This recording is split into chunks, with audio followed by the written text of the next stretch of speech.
Each year, post-monsoon, India floods not just with rain but with dengue cases, from OPDQs to ICU beds. It silently spreads through a single mosquito bite. But are we managing it correctly?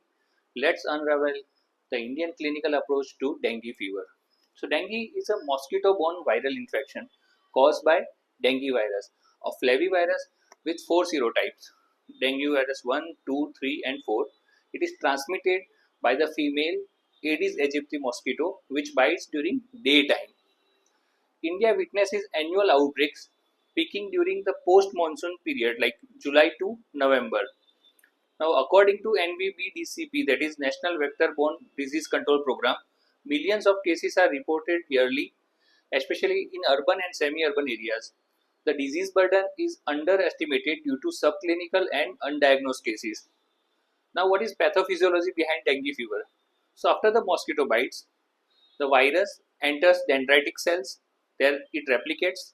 A primary infection typically causes classic dengue fever. So, however, a secondary infection with a different serotypes, that I have mentioned that there are four serotypes. So, different serotypes, it can trigger antibody dependent enhancement, that is ADE, leading to plasma leakage, thrombocytopenia, and shock. So, that is more dangerous.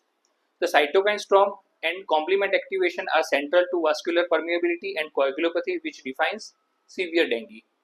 Now, how can we classify our clinical classification as per WHO and NVBDCP? So, dengue is now classified into three broad categories. Number one, dengue without warning signs, that is classic dengue fever.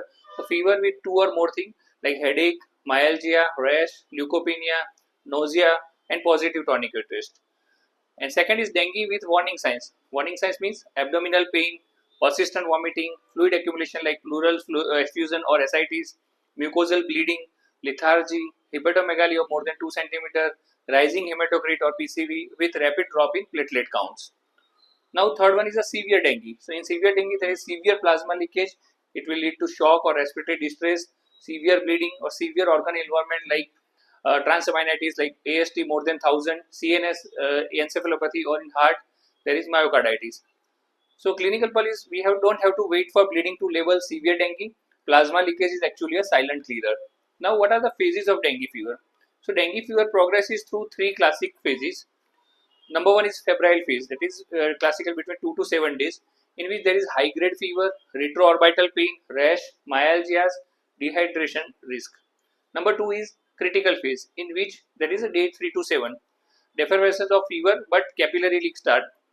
Watch for shock signs like tachycardia, narrow pulse pressure, cold extremities, restlessness, platelet count suddenly drops, and hematocrit rises.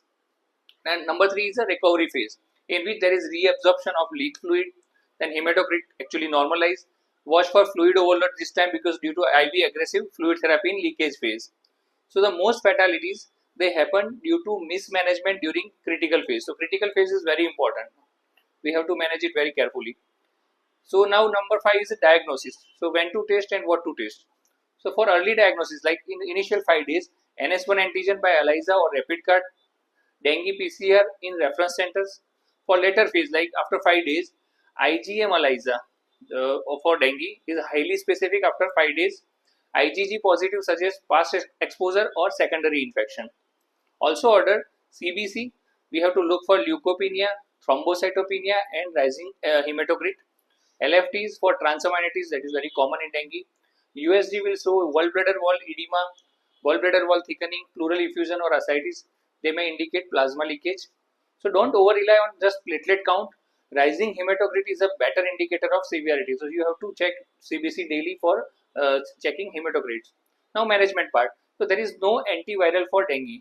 So treatment is supportive, but timing is everything. So general measure is adequate hydration is a cornerstone. We have to avoid NSAIDs, aspirin due to bleeding risk. Now fluid management part. It is a game changer for dengue. So in patient with warning signs or suspected plasma leakage, start with isotonic fluids. That is isotonic means normal saline or Ringer's lactate. 5 to 7 ml per kg per hour for 1 to 2 hours, then reassess. If shock, bolus dose of 10 to 20 ml per kg over 1 hour, then repeat based on vitals.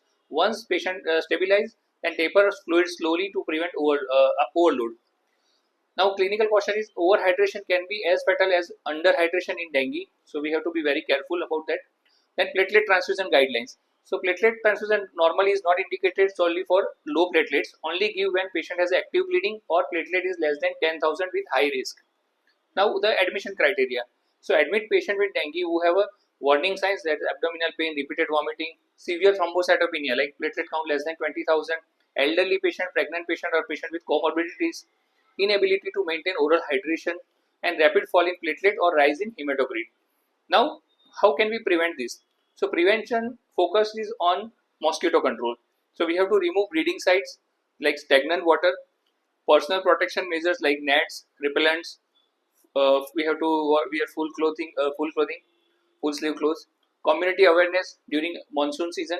A dengue vaccine, that is CYD-TDV, dengue vaccine, is available in some countries but not yet widely used in India due to safety concerns in seronegative individuals. So the take-home message is dengue can kill not due to lack of medicine but due to lack of timely fluid management. So understand the phases, look beyond just platelet count and monitor hematocrit actually. Every good dengue physician is a good clinical detective, so we have to be very careful when we are treating dengue patient. Thank you.